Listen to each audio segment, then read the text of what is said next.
Morning all my dear students. और आप सभी का केमिस्ट्री विषय में बहुत ही वेलकम है। और जैसा कि 11th क्लास के लिए 2.6 बैच ऑलरेडी रनिंग और डे बाय डे आपका रेगुलर क्लासेस अपलोडेड हो रहा है, ठीक है।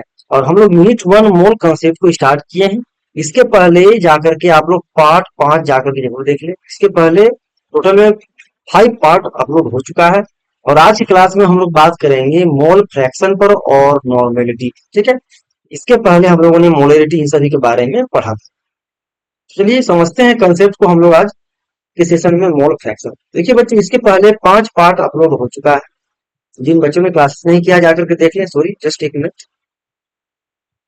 तो आज हम लोग स्टार्ट करेंगे मोल फ्रैक्शन। देखिए बच्चों, मोल फ्रैक्शन का मतलब हिंदी में होता है मोल अंश। क्या होता है? मोल अंश। इसको हम लोग एक्स से इंडिकेट करते हैं। इसका मतलब केमिस्ट्री में जनरली ऐसे मान के चलिए कि आप कहीं अगर एक्स दिख जाए तो वो मोल फ्रैक्शन हो, ठीक है। थोड़ा सिस्टम हैंग कर रहा है, सॉरी। तो मोल फ्रैक्शन का मतलब क्या होता है? पहले आप चीजों को देखिए बच्चों। अब आप लोग क्या किए हैं कि 10th पास आउट करके अभी आप लोग 11th में आए हैं, इसलिए डिफिनेशन पे ज्यादा फोकस मत कीजिए। पहले कंसेप्ट को समझिए, स्मार्टली आपको समझना है, ठीक है। तो मोल फ्रैक्शन का मतलब होता है, जैसे कि हम मानते हैं कि ए और बी मिल करके एक सॉल्यूशन का प्रिपरेशन कर रहा है, ठीक है। मतलब एक सॉल्यूशन बन रहा है ए और बी कंपोनेंट के मिलने से। तो क्या बोला जा रहा है? Mole fraction. जिस जिस कंपोनेंट का, जिस घटक का हमको मोलंस निकालना है, ठीक है। मान लीजिए हमको ए का मोलंस निकालना है, तो जिसका मोलंस निकालना है उसी के मोलों की संख्या बटे टोटल मोलों की संख्या, ये मेरा हो गया मोल फ्रैक्शन, ठीक है। इसका मतलब हमें ए का अगर मोल फ्रैक्शन निकालना है तो ए के मोलों की संख्या बटी कुल। तो ए के मोलों की संख्या शॉर्टकट में एन से इंडिकेट करेंगे, और कुल क्या हो गया? एन प्लस एन भी होगा। उसी तरह यहाँ लिखा हुआ है। अब बाकी भाषा में समझ सकते हैं कि in a solution containing n A moles of solvent. मान लेते हैं कि सॉल्वेंट एन ए मोल्स है और एन बी मोल्स मेरा क्या है? सोल्यूट है, ठीक है। तो हम क्या करते हैं? मोल फ्रैक्शन निकालते हैं पहले किसका? बी का। तो बी को निकालने के लिए एक्स बी से इंडिकेट करेंगे। तो मैंने क्या किया? जिसका मोल फ्रैक्शन निकालना है उसी के नंबर ऑफ मोल्स बटे टोटल मेरा हो जाएगा यहाँ पर, ठीक है।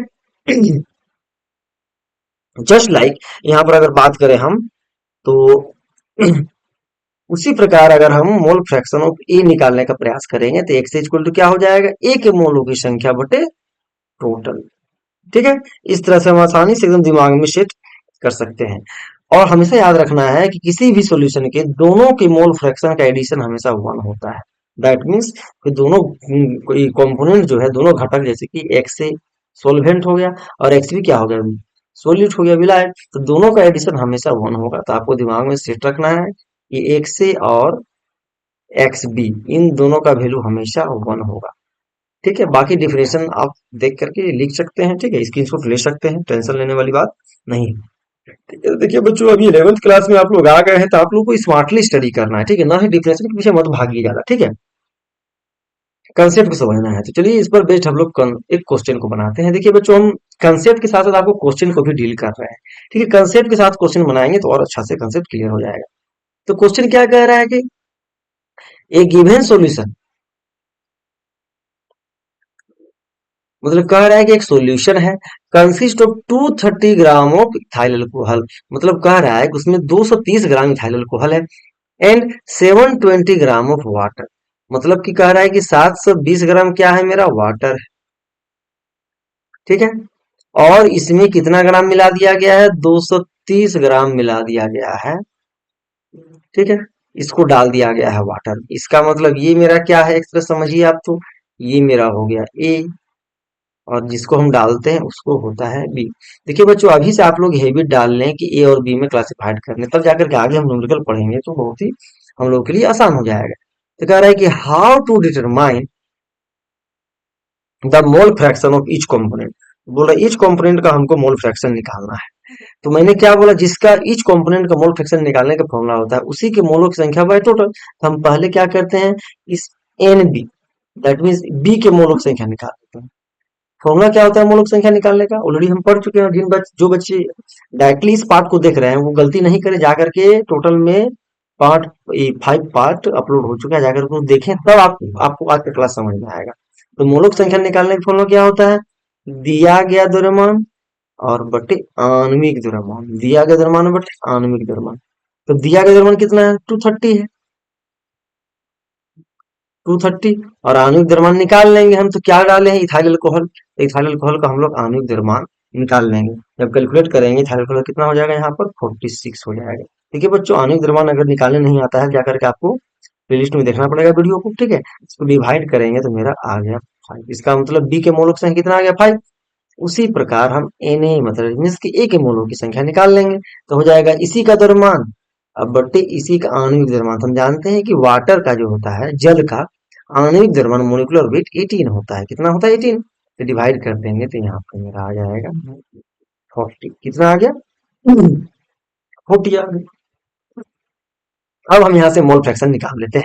चलिए सबसे पहले हम बी का ही मोल फ्रैक्शन निकालते हैं। तो जिसका मोल फ्रैक्शन निकालना है उसी के मोलों की संख्या और बटे टोटल दैट मीन्स Na प्लस Nb। X B N B that means B का कितना है? मोल की संख्या 5 है, हम देख रहे हैं। तो वहाँ 5 ऊपर में लिख देना है, 5 बटे कितना हो जाएगा? 5 प्लस 40। ठीक है, 5 प्लस 40 तो यहाँ पे कितना हो जाएगा? 5 बटे 45। तो सोल्व करेंगे तो यहाँ पर 1/9 आ जाएगा। बाकी आप लोगों को सोल्व करना है तो यहाँ पर 0.11। तो इतना मेरा मोल फ्रैक्शन आ गया बी का। ठीक है, तो 0.11। उसी प्रकार क्या एक्से का हम फॉर्मूला अप्लाई करेंगे? नहीं, क्योंकि हम पढ़ चुके हैं दोनों का एडिशन 1 होता है, इसलिए डायरेक्टली एक्से का निकालने के लिए 1 में घटा देंगे। क्या करेंगे? 1 में घटा देंगे, तो 0. यहाँ से 1 घटा देंगे तो मेरा आंसर आ जाएगा। ठीक है, घटाने का जो भी आंसर आ जाएगा वो मेरा ए का हो जाएगा। ठीक है, तो मैं उम्मीद करता हूँ कि मोल फ्रैक्शन का कंसेप्ट आपको समझ में आ ही गया होगा। ठीक है,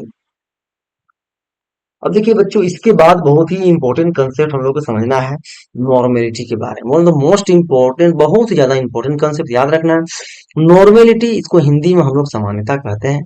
ठीक है, इसको हम लोग कैपिटल एन से इंडिकेट करते हैं। देखिए बच्चों, नॉर्मेलिटी का मतलब क्या होता है और हम ट्रिक बता चुके हैं। नॉर्मेलिटी, ठीक है, जहां पर नॉर्मेलिटी यहाँ पर है, नॉर्मेलिटी। ठीक है, जहां पर नॉर्मेलिटी रॉ वर्ड का जिक्र हो रहा है तो इसका मतलब पर लीटर होगा। तो डिफिनेशन तो आप लोग देख के नोट कर लीजिएगा, कोई बड़ी बात नहीं है, कॉन्सेप्ट को समझना है। देखिए बच्चों, नॉर्मेलिटी का मतलब क्या होता है? जैसे कि मोलरिटी का मतलब क्या था? Number of moles per litre of the solution. प्रति लीटर विलियन में घुले मोलों की संख्या याद कीजिए, हम लोग पढ़े थे, उसको मोलरिटी कहते थे, कैपिटल है। उसी प्रकार नॉर्मेलिटी का मतलब क्या होता है? नंबर ऑफ ग्राम इक्विवेलेंट, याद रखना है, ग्राम इक्विवेलेंट ऑफ सोल्यूट पर लीटर ऑफ द सॉल्यूशन।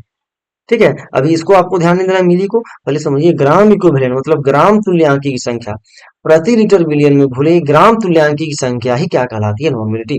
तो हम शॉर्टकट में इसको कैसे लिखेंगे? Gram equivalent. क्या लिखेंगे? Gram equivalent.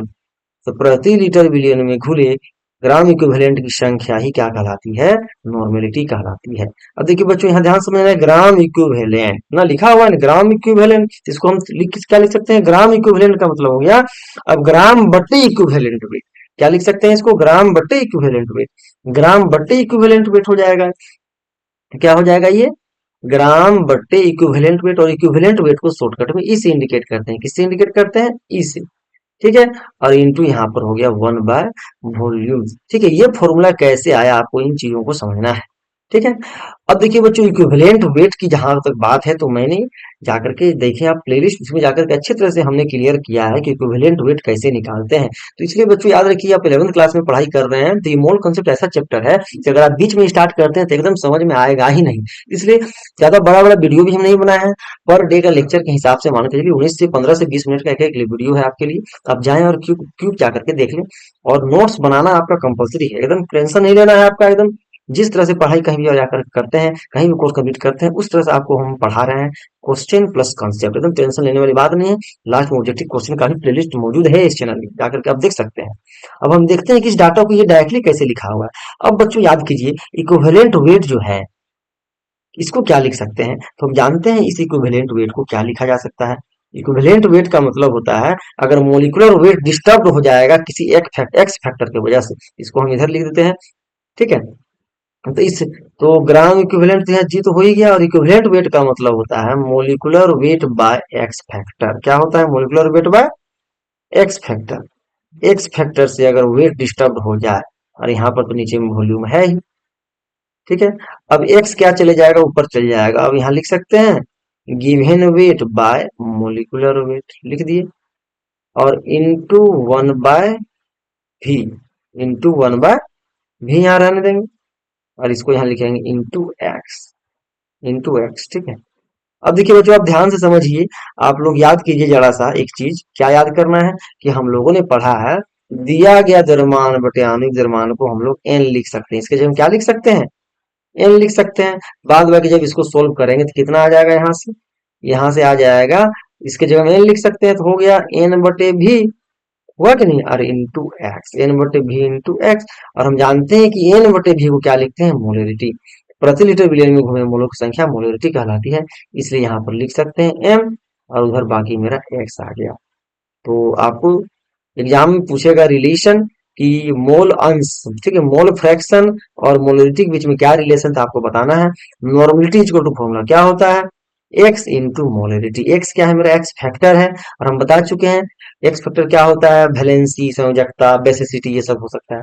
आपको शॉर्टकट में क्या याद रखना है, नॉर्मलिटी जो होता है वो मोलरिटी इंटू एक्स फैक्टर। तो mole fraction, sorry, x factor, molarity और नॉर्मलिटी के बीच में ये रिलेशन होता है। अगर एक्स फैक्टर हमको मालूम है और मोलरिटी भी मालूम है तो नॉर्मलिटी निकाल सकते हैं, हमको ग्राम इक्विवेलेंट निकालने की क्या जरूरत है। ठीक है, तो आगे हम लोग समझेंगे कि अभी हम कैसे बनाएंगे। ठीक है, तो डिफरेंस को आपको समझना है अच्छी तरह से, क्या डिफरेंस है अभी हम लोगों ने पढ़ा। देखिए, मोलरिटी का मतलब क्या हो गया, ध्यान समझना है, number of moles per litre of the solution. लेकिन नॉर्मेलिटी का मतलब होता है number of gram equivalent, number of gram equivalent प्रति लीटर ऑफ द सॉल्यूशन। और इसको क्या लिख सकते हैं हम, मोलरिटी इंटू एक्स फैक्टर भी लिख सकते हैं। ठीक है, तो इन सभी चीजों को दिमाग में सेट रखना है। ठीक है, अब हम क्वेश्चन को बनाते हैं इस नॉर्मेलिटी पर। ठीक है, नॉर्मेलिटी पर हम लोग क्वेश्चन को थोड़ा बनाते हैं, चलिए। तो ये दिया गया क्वेश्चन को एक बार आप लोग पढ़िए। क्या कह रहा है कि solution was prepared by adding sufficient water, बोल रहा है कि एक सॉल्यूशन को प्रिपेयर किया जा रहा है सफिशिएंट वाटर को जोड़ करके 200 gram NaOH to make 0.5 litre solution. मतलब कह रहा है कि 100 ग्राम NaOH हम लोग डाल रहे हैं, कितना ग्राम डाल रहे हैं, 100 ग्राम, किसको डाल रहे हैं, NaOH को डाल रहे हैं, और एक सॉल्यूशन का प्रिपरेशन कर रहे हैं। ठीक है, 100 ग्राम NaOH को डाला जा रहा है और एक सॉल्यूशन बना रहे हैं जिसमें कितना लीटर हो जा रहा है, वैल्यू मेरा 0.50 लीटर ये ऑलरेडी दिया हुआ है। तो कह रहा है कि नॉर्मलिटी निकालना है और मोलरिटी भी निकालना है। देखिए बच्चों, सबसे पहले क्या करते हैं हम लोग कि देखिए, अभी आप इस मोलरिटी को भूल जाइए, मान लीजिए अभी अभी आपको याद नहीं है, अभी छोड़ दीजिए मोलरिटी, डायरेक्टली हम लोग नॉर्मलिटी निकालते हैं, नॉर्मलता। तो नॉर्मलिटी का फॉर्मूला क्या होता है, देखिए याद कीजिए बच्चों, नॉर्मलिटी का फॉर्मूला होता है मेरा क्या, gram equivalent, gram equivalent, that means कि अभी हम लिखा है given weight by equivalent weight, ठीक है, इनटू, दैट मीन्स कि 1/वॉल्यूम लीटर। तो वॉल्यूम तो मेरा यहाँ दिया हुआ है ही 0.50, है कि नहीं। अब दिया गया द्रव्यमान कितना है, 100, तो यहाँ 100 का 100 तो लिख देंगे। अब रहा बात इक्विवेलेंट वेट कैसे निकालेंगे। देखिए हम लोग इधर साइड में क्या करते हैं, इक्विवेलेंट वेट निकालेंगे। अब हम दो तरीकों से बताएंगे आप लोगों को, पहले इक्विवेलेंट वेट निकालते हैं। तो इक्विवेलेंट वेट का मतलब हम लोग जानते हैं, जो मोलिकुलर वेट आणविक द्रव्यमान है वो डिस्टर्ब हो जाता है एक्स फैक्टर से, तो प्रभावित आणविक द्रव्यमान को ही हम लोग क्या कहते हैं, तुल्यांकी भार या इक्विवेलेंट वेट इंग्लिश में। ठीक है, तो मोलिकुलर वेट कितना है, किसका मोलिकुलर वेट, जिसको डाल रहे हैं उसकी बात होगी। तो किसको डाल रहे हैं, तो NaOH को, तो वो तो ऑलरेडी 100 ग्राम था, लेकिन हमको इसका आणविक द्रव्यमान लेना है। तो NaOH कितना हो जाएगा, सोडियम का 23, इधर 16 39 और 40, ये निकालने आपको आना चाहिए। तो सोडियम का 23 हो गया, ठीक है, ध्यान से देना है, सोडियम का 23, ऑक्सीजन का 16 प्लस एक, चलिए एक बार हम निकाल दे रहे हैं फिर से। और बटे एक्स फैक्टर, अब एक्स फैक्टर कैसे निकालें, देखिए बच्चों ध्यान दीजिए, एक्स फैक्टर जिन बच्चों ने नहीं समझा अच्छी तरह से फिर से समझें। एक्स फैक्टर का मतलब होता है, आप शॉर्टकट में समझिए, इसको आयोनाइज्ड कर दीजिए आप, वैलेंसी में तोड़ देना, +1 -1। तो हम देख रहे हैं कि +1 और -1 आ गया, तो इसलिए इसका एक्स फैक्टर 1 ही हो जाएगा। इक्विवेलेंट मेट मेरा 40 ही हो गया। ठीक है, तब इस 40 को यहाँ पर हम पुट कर देंगे, और जब सोल्व करेंगे तो मेरा वैल्यू 100% आ जाएगा। ठीक है, सोल्व करते हैं चलिए। तो यहाँ पर 100/40, तो ये 0 0 खत्म, यहाँ पर हो गया दो, यहाँ पर कट जाएगा, 2 पंचे 10, यहाँ पर 2 दूना 40, और ये इधर से 10 डेसिमल को हटाएंगे तो ऊपर में चले गया 100, और यहाँ पर यहाँ 10 ठीक है, 10 दहाई 100, 10 × 100 हो गया, और यहाँ पर 2 × 5 2 × 5 = 10। देखिए बच्चों, ये सब आप खुद से घटा सकते हैं। तो फाइनली मेरा आंसर कितना आ गया, चलिए इधर ही लिख देते हैं। तो फाइनली मेरा 5n आ गया। कितना आ गया, 5n आ गया। तो सबसे पहले तो बात तो समझना है दिमाग में कि हम नॉर्मलिटी का फॉर्मूला अप्लाई करके बना लिए, लेकिन क्वेश्चन में मोलरिटी भी कह रहा है। लेकिन अगर मोलरिटी मालूम हो, मोलरता अगर हमको मालूम हो, तो डायरेक्टली हम एक्स फैक्टर से मल्टीप्लाई कर देंगे तो निकल जाएगा। ठीक है। अब अगर हम नॉर्मलिटी निकालनी है, अगर पूछा जाएगा मोलरिटी, तो क्या हम फॉर्मूला अप्लाई करेंगे? नहीं, क्योंकि अभी हम पढ़ चुके हैं कि नॉर्मलिटी बराबर होता है मोलरिटी इंटू एक्स फैक्टर। और यहाँ नॉर्मलिटी कितना आया मेरा 5, और हमको निकालना है मोलरिटी, मोलरता, मोलरता निकालना है, और एक्स फैक्टर तो मेरा 1 है। इसलिए इस क्वेश्चन के लिए मोलरता भी मेरा 5 ही हो जाएगा। तो 5m आंसर लिखेंगे, और यहाँ पर 5n लिखेंगे। ठीक है, तो बात को समझना है। अब देखिए बच्चों, कुछ चीजों को जैसे कि स्टार्टिंग में हम बोले कि अभी इसको ध्यान नहीं देना है आप लोग, जैसे कि यहाँ पर क्या लिखा है, तो नॉर्मलिटी का फॉर्मूला होता है gram equivalent of solute by litre. देखिए, तो ग्राम इक्विवेलेंट मतलब कि प्रति लीटर में घुले ग्राम इक्विवेलेंट की संख्या नॉर्मलिटी कहलाती है। लेकिन इस ग्राम इक्विवेलेंट की जगह हम मिली इक्विवेलेंट भी ले सकते हैं। जब मिली इक्विवेलेंट लेंगे तो मिली लीटर लेंगे, ध्यान देना है। जब ग्राम इक्विवेलेंट लेंगे तो लीटर लेंगे, जब मिली इक्विवेलेंट लेंगे तो मिली लीटर लेंगे। बस ये चीज अंतर है। ग्राम तुल्यांक की लेंगे तो लीटर लेंगे, अगर मिली तुल्यांक की लेंगे तो मिली लीटर लेंगे। अब देखिए, इस कॉन्सेप्ट को आपको थोड़ा सा खोपड़ी में सेट रखना पड़ेगा। देखिए बच्चों, ग्राम equivalent of solute, gram equivalent कैसे निकालेंगे, नॉर्मलिटी इनटू वॉल्यूम, एन भी, मतलब ग्राम इक्विवेलेंट निकालना है। ग्राम, चूंकि हम फॉर्मूला क्या पढ़े, देखिए फॉर्मूला से ये निकल सकता है, चूंकि नॉर्मलिटी का फॉर्मूला क्या होता है, नॉर्मलिटी का फॉर्मूला होता है ग्राम इक्विवेलेंट पर लीटर। उस इसलिए ग्राम इक्विवेलेंट बराबर ये मल्टीप्लाई हो जाएगा क्रॉस, तो एन इंटू भी, वही चीज यहाँ हम लिख दिए हैं आपको शॉर्टकट में। ग्राम इक्विवेलेंट बराबर क्या हो जाएगा, नॉर्मलिटी इंटू वॉल्यूम। और मिली इक्विवेलेंट बोलेगा तो क्या करना है, नॉर्मलिटी इंटू वॉल्यूम ही होगा। लेकिन यहाँ वॉल्यूम सिर्फ किस में ले लेंगे, मिली सेंटीमीटर क्यूब में, या सेंटीमीटर क्यूब को ml भी बोला जाता है। उसी प्रकार मोल्स ऑफ सॉल्यूट निकालेंगे तो m इंटू, उसी प्रकार मिली मोल्स निकालेंगे तो एम इंटू भी ही होगा, लेकिन वॉल्यूम वहां क्या हो जाएगा, मिलीलीटर में। बस ये चीज ध्यान देना है। ठीक है। अब इस पर बेस्ड एक क्वेश्चन को हम लोग बनाते हैं। देखिए ध्यान से इस क्वेश्चन को समझना है। कह रहा है कि ए solution was prepared containing 14.80 gram of calcium hydroxide. चूंकि यहाँ पर 2 छूट गया है, सॉरी बच्चों, ऐसे भी आपको याद रखना पड़ेगा कि कैल्शियम हाइड्रोक्साइड में 2 होता है नीचे में। ये सब बहुत ही बेसिक चीजें हैं। क्यों होता है 2, क्योंकि हम जानते हैं कि कैल्शियम का +2 वैलेंसी होता है, इसलिए इसको 2 को माइनस चाहिए, इसलिए यहाँ 2 लगाना पड़ेगा। मतलब सीधी सी बात कह रहा है कि कैल्शियम हाइड्रोक्साइड को डाला जा रहा है। किसको डाल रहा है, इसको डाल करके एक सॉल्यूशन का प्रिपरेशन करा जा रहा है। और ये सॉल्यूशन कितना लीटर है मेरा, 3000 ml है। तो कह रहा है विलयन की मोलरता निकालिए। सबसे पहले हमको ये बोल रहा है कि एम निकालिए, दूसरा नंबर क्या कह रहा है कि एन निकालिए, तीसरा नंबर कह रहा है समान विलयन की 2.5 लीटर में मोल निकालना है। ठीक है, उसी प्रकार कह रहा है ग्राम इक्विवेलेंट निकालना है। दैट मीन्स कि पहले हम दो ठो पर बात करते हैं, पहले ए और बी निकाल लेते हैं। तो ए और बी तो आई थिंक सभी बच्चे निकाल सकते हैं। सबसे पहले हम लोग मोलरिटी निकाल रहे हैं। तो मोलरिटी का फॉर्मूला क्या होता है, देखिए बच्चों, सबसे पहले क्वेश्चन अगर दिया है तो आप नंबर ऑफ मोल्स यहीं से निकाल लीजिए। नंबर ऑफ मोल्स निकाल लेते हैं, जिसको हम डालते हैं तो वो क्या होता है मेरा बी। ठीक है, तो इसी का हम लोग नंबर ऑफ मोल्स निकाल लेते हैं। तो नंबर ऑफ मोल्स निकालने का फॉर्मूला क्या होता है, गिवन वेट, कितना ग्राम डाल रहे हैं 14.80। तो given weight by molecular weight, तो कैल्शियम हाइड्रोक्साइड का हम लोग मोलिकुलर वेट भी निकाल लेते हैं। कितना हो जाएगा मोलिकुलर वेट, इसका 74 हो जाएगा। इसको हम लोग सोल्व करेंगे तो कितना आ जाएगा, इसको इसको हम लोग सोल्व करेंगे तो लगभग जो है ना डाटा, तो 14 दूना 128, 74 दूना 148, ठीक, ये 2 बार में कट जाएगा ये। तो कितना हो जाएगा यहाँ पर, नीचे में यहाँ पर 2 जीरो बैठाएंगे, और ये 2 बार में कट जाएगा, और यहाँ पर 10 आ जाएगा। ठीक है, तो ये हो जाएगा 0.2। तो नंबर ऑफ मोल्स कितना निकल गया, 0.2 निकल गया। अब फर्स्ट नंबर में हम लोग यहाँ से मोलरिटी निकाल लेते हैं। तो मोलरिटी का फॉर्मूला होता है नंबर ऑफ मोल, तो नंबर ऑफ मोल 0.2 है, बटे वॉल्यूम, तो वॉल्यूम ऑलरेडी मिलीलीटर में होना चाहिए, और 3000 ml तो लीटर में होना चाहिए। लेकिन वहां क्या दिया हुआ है, 3000 ml दिया है। इसको हम 1000 से डिवाइड कर देंगे। किससे डिवाइड कर देंगे, 1000 से। कितना हो जाएगा, 1000 से डिवाइड करेंगे तो यहाँ पर हो गया 0.2/3। 0.2/3 का मतलब यहाँ पर 2 बाय, तो सॉरी बच्चों थोड़ा सा यहाँ पर फंस रहा है चलो, तो ये 2/30 हो जाएगा, ठीक है।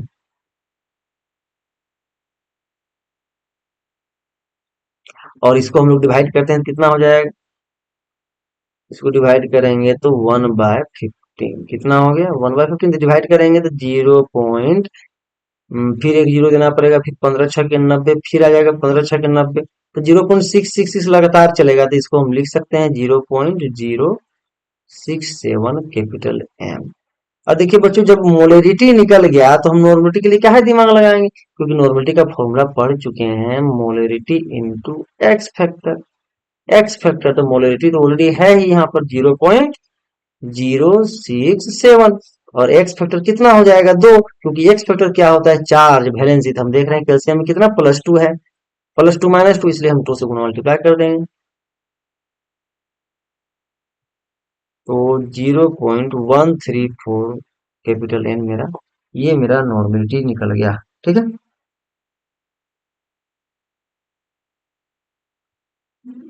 अब क्या निकालना है ध्यान से, अब सी नंबर को थोड़ा आप लोगों को ध्यान देना है। सी नंबर में क्या कह रहा है, सी में कह रहा है कि समान विलयन के, सॉरी, समान विलयन के 2.5 लीटर में मोल कितने होंगे। तो मोल्स इन 2.5 लीटर, तो हमने क्या बोला, जिसका भी मोल्स निकालना है तो कैसे निकालते हैं मोल्स। अभी तुरंत हम देखिए इसके पहले ये जो फॉर्मूला लिखा है, क्या लिखा है कि अगर मोल्स निकालना है तो एम इंटू भी, उसी प्रकार ग्राम इक्विवेलेंट निकालेंगे तो नॉर्मलिटी से मल्टीप्लाई कर देना है। सिर्फ क्या कर देना है आपको, वॉल्यूम को लेकर के, तो हमको इसमें, तो 2.5 लीटर ऑलरेडी वॉल्यूम तो है ही, इसको किससे मल्टीप्लाई करेंगे, मोल्स की जब बात की जाएगी तो इसको मल्टीप्लाई कर देंगे मोलरिटी से। तो मोलरिटी कितना आ गया, 0.067 आ गया। तो मेरा इसको सोल्व करने के बाद कितना आ जाएगा, इसको सोल्व करेंगे तो 0.167, इतना मोल्स मेरा आंसर हो गया। उसी प्रकार बी नंबर में क्या कह रहा है कि ग्राम इक्विवेलेंट, ग्राम इक्विवेलेंट बोलेगा, अब बोल रहा है कि वैल्यू सेम है, नॉर्मलिटी का वैल्यू सेम है, लेकिन वॉल्यूम अगर 1.5 लीटर हो जाए तब कितना होगा ग्राम, तो 1.5 अगर हो जाएगा तो वही वॉल्यूम को मल्टीप्लाई कर देना है ओरिजिनल नॉर्मलिटी से। नॉर्मलिटी कितना है मेरा, 1.34, ठीक है। इसको हम लोग सोल्व करेंगे तो कितना आ जाएगा, लगभग 0.2 आ जाएगा। कितना आ जाएगा,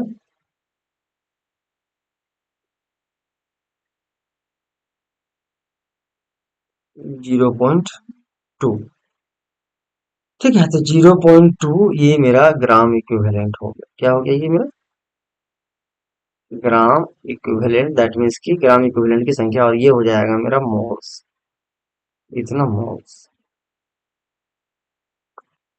ठीक है। ये बहुत ही इंपॉर्टेंट कंसेप्ट था। देखिए बच्चों, आज की क्लास में हम लोगों ने मोलिरिटी, सॉरी नॉर्मेलिटी, पहला पहला बात तो हम लोगों ने किसको देखा, नॉर्मेलिटी को अच्छी तरह से समझा। आज की क्लास में हम लोगों ने नॉर्मेलिटी को अच्छी तरह से समझा, ठीक है। उसके बाद मोलरिटी को समझा, सॉरी आज की क्लास में तो हम लोगों ने एक्चुअली मोल फ्रैक्शन को समझा, ठीक है। और अभी तक हम लोगों ने क्या क्या पढ़ा, एक बार हम शॉर्टकट में आपको निचोड़ बता दें। देखिए केमिस्ट्री में कोडिंग आपको याद रखना है, जैसे एन का मतलब क्या है, ठीक है, एक्स का मतलब क्या है, कैपिटल एम का मतलब क्या है, स्मॉल एम का मतलब क्या है, एन का मतलब क्या है, ठीक है, एन ए का मतलब क्या है। इन सभी चीजों का आपको लिख लिख के प्रैक्टिस करना है। तो एन का मतलब हम जानते हैं कि ये हो गया नंबर ऑफ मोल्स, मोलों की संख्या। एक्स क्या है, ये मोल फ्रैक्शन है। क्या है एक्स, एक्स मेरा हो जाएगा मोल फ्रैक्शन, मोल अंश इसको बोलते हैं, या ये एक्स फैक्टर भी होता है, तो आपको ध्यान देना है। और एम क्या है, मोलिरिटी, एम होता है number of moles per litre of the solution, normality. M क्या होता है, molarity, number of moles per KG of the solvent, प्रति केजी विलायक में घुले मूलों की संख्या, मोलिलिटी कहलाती है। और नॉर्मेलिटी का फॉर्मूला हम बता दिए, क्या बताएं, ग्राम इक्विवेलेंट पर litre of the solution, gram equivalent पर लीटर ऑफ द सॉल्यूशन। या इसका और एक फॉर्मूला हम लोगों ने क्या पढ़ा, कि मोलरिटी को गुणा कर देंगे एक्स फ्रैक्शन से तो वो भी निकल जाएगा। ठीक है, और एक चीज हम लोग ई को पढ़े थे, इक्विवेलेंट वेट। ई का मतलब इक्विवेलेंट का वेट का मतलब तुल्यांकी भार का मतलब क्या होता है? अगर मोलिकुलर वेट डिस्टर्ब हो जाएगा एक्स फैक्टर से तो वो हो जाएगा मेरा तुल्यांकी भार। एक्स फैक्टर क्या क्या हो सकता है? एक्स यहाँ पर वैलेंसी हो सकता है, क्या हो सकता है? वैलेंसी हो सकता है, बेसिसिटी हो सकता है, बट 90% केस में हम वैलेंसी से जज कर पाएंगे। और एन क्या है? एवोगाड्रो नंबर है, हम जानते हैं इसका वैल्यू कितना होता है, 6.022 इंटू 10⁻23। तो इन सभी चीजों को हम लोगों ने अभी तक पढ़ा। देखिए बच्चों, आप घर में जाकर के जितना भी हम अभी यहाँ लिखे शॉर्टकट में, इसको आप क्या करें, एक बार जाकर के बिना देखे लिखे और समझे चीजों को। और न्यूमेरिकल को आप देखिए, एकदम टेंशन नहीं लेना है, वन ऑफ द मोस्ट, बहुत ही बेहतरीन लेवल का आप लोगों को कॉन्सेप्ट दे रहे हैं, और साथ में न्यूमेरिकल भी अच्छा लेवल का करा रहे हैं। और साथ में एक्स्ट्रा अगर न्यूमेरिकल आप करना चाहते हैं तो आप जाइए मेरे चैनल के प्लेलिस्ट में, 11th क्लास स्पेशल न्यूमेरिकल का प्लेलिस्ट बना हुआ है। आप वहां पर जाकर के देखेंगे तो आपको चैप्टर वाइज आपको न्यूमेरिकल मिलेगा, कुछ कुछ चैप्टर का अपलोड नहीं हुआ, फ्यूचर में लोड हो जाएगा, डोंट वरी। ठीक है, तो आज क्लास में इतना ही रहने देते हैं, और नेक्स्ट क्लास को देखना एकदम नहीं भूलना है। बहुत ही इंपॉर्टेंट क्लास स्टार्ट होगा नेक्स्ट क्लास में। तो नेक्स्ट लेक्चर में हम लोग समझेंगे स्ट्रेंथ ऑफ सॉल्यूशन, विलियन की ताकत क्या है। ठीक है, अभी मोल कॉन्सेप्ट ये बहुत ही इंपॉर्टेंट चैप्टर होता है, क्योंकि इस पर अगर कमान नहीं है तो आप याद रखिए बच्चों, अगर इस पर कमान नहीं है तो आपका सेकेंड ईयर का सॉल्यूशन हो गया, केमिकल काइनेटिक्स हो गया, दैट मीन बहुत सारे चैप्टर आपका एकदम अधूरा है इस चैप्टर के बिना। इसलिए मोल कॉन्सेप्ट को बहुत ही ज्यादा वैल्यू दिया जाता है। ठीक है, तो नेक्स्ट लेक्चर को देखना एकदम नहीं भूलना है, पार्ट 7। तो one of the best classes आपका चल रहा है, 2.6 बैच, एकदम टेंशन नहीं लेना है, क्लासेस से आपको बने रहना है कंटिन्यू। आप पहले क्लास को करके देखिए, 2 महीना मेरे चैनल से आप क्लास कीजिए, उसके बाद आप खुद में फील कीजिएगा कि मेरा क्या कंसेप्ट बना है। अगर नहीं बना होगा तो फिर आप हमसे बात कीजिए पर्सनली, देखते हैं कंसेप्ट कैसे नहीं बनता है, एकदम कंसेप्ट बनेगा। और एक भी क्वेश्चन आपसे नहीं छूटने वाला है एग्जाम में। ठीक है, और आप नीट जेई आगे फ्यूचर रेफरेंस के भी प्रिपरेशन यहाँ से कर सकते हैं। ठीक है, समय नहीं मिलने की वजह से हम थोड़ा वीडियो अपलोड नहीं कर पाते हैं, लेकिन टेंशन नहीं लेना है, एकदम बहुत कुछ आपका यहाँ से बिल्डअप हो जाएगा। मिलते हैं नेक्स्ट क्लास में, थैंक यू।